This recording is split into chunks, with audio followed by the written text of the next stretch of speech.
aquilo que me dá esperança. Quero trazer à memória aquilo que me dá esperança.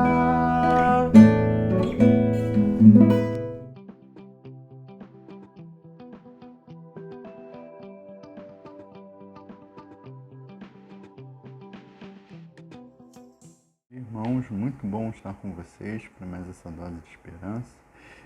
A cada dia nós esperamos que esse momento esteja servindo para edificação e fortalecimento na fé de vocês, através da comunidade de Jesus. O texto que eu gostaria de trazer hoje se encontra no Evangelho de Mateus, no capítulo 8, a partir do verso 23. Diz o seguinte: entrando ele no barco, seus discípulos o seguiam. De repente, uma violenta tempestade abateu-se sobre o mar, de forma que as ondas inundavam o barco. Jesus, porém, dormia. Os discípulos foram acordados, clamando: Senhor, salva-nos, vamos morrer. E ele perguntou: por que vocês estão com tanto medo? Não tendes fé? Então ele se levantou e repreendeu os ventos e fez completa bonança. E os homens ficaram perplexos e perguntaram: quem é este que o vento e o mar lhe obedecem? Primeiro, acho que esse texto é muito conhecido, né? Várias vezes, eu acho que até mesmo na Dose de Esperança nós já fizemos essa reflexão, mas o fato é que há uma particularidade interessante que a gente pode começar aqui, né? Esse texto existe no Evangelho de Marcos, Mateus e Lucas, né? Mas Marcos e Mateus usam o mar, né? E eles se referem ao mar da Galileia, né? Lucas se refere ao lago de Genezaré. É o mesmo lago, é o mesmo lugar, né? Só que com nomes diferentes, né? O fato é que Lucas, né, sabe que isso é um lago, né? Para Mateus e Marcos, né? Marcos usando provavelmente o conhecimento do apóstolo Pedro, né?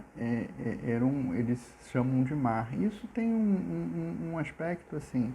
Lucas viajou muito mais. Lucas ele fez várias viagens com Paulo, por exemplo, pregando o Evangelho.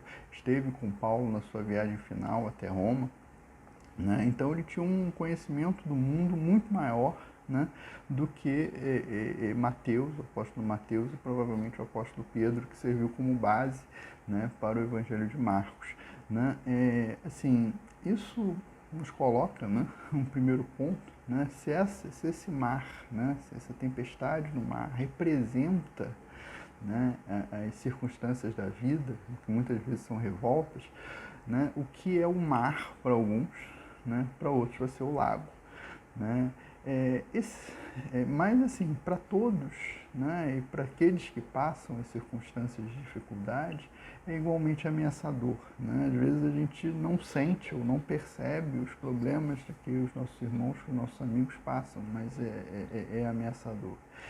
Esse lago de Genezaré, né, que é mais ou menos o lago da Galileia, o mar da Galileia, como vocês queiram chamar, ele tem o tamanho um pouquinho maior, um pouquinho menor da nossa Baía da Guanabara, aqui no Rio de Janeiro, né? Mas ele tem uma característica interessante, né? Ele é o fim do Rio Jordão, né?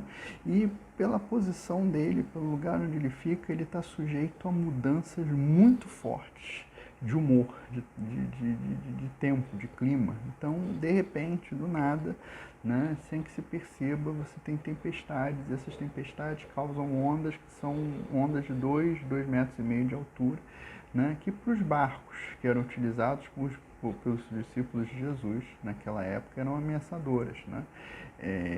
Se localizou em 1986 um barco, mais ou menos da época de Jesus, usado por pescadores, que tinha 8 metros de comprimento. Então era um barco pequeno, né? E ondas desse tipo podiam derrubá-lo, né? Então, assim, e os apóstolos de Jesus eram, pelo menos quase metade deles ali, eram pescadores, eram pessoas que conheciam aquele lago. Então eles se assustaram, porque as circunstâncias mudaram subitamente. né? E muitas vezes nós estamos diante de nossa vida de mudanças, de transformações que são súbitas e nos pegam desprevenidos, nos pegam despreparados e nos assustam profundamente, né? E aí nós temos muitas vezes a tendência de achar que Deus está dormindo, que Deus nos esqueceu de nós. Não só Deus, né? Muitas vezes nós achamos que nossos amigos, que nossos irmãos, que a nossa família não está preocupado, né? Marcos, ele cita em algum momento que os discípulos falaram: não, se você não se importa conosco, né? E quantas vezes a gente, no nosso coração lá, a gente sente às vezes que Deus, talvez não, Deus, os irmãos, a igreja, os amigos, a família não se importam com a gente. Mas Jesus, né, acorda, né? Mas ele aparece e mostra que não era assim, né? Que ele estava em todo o tempo com o controle da situação. E esse é o fato. Deus, em todo momento, tem o controle da situação sobre os mares revoltos da nossa vida. Amém. Compartilhe esse vídeo em suas redes sociais. Ajude-nos a ampliar o alcance das publicações que nós fazemos para vocês. Siga-nos aqui no Facebook, no YouTube e no Instagram. Ore pelo nosso ministério para que possamos alcançar cada vez mais pessoas. Em nome de Jesus, Cristo é a nossa paz.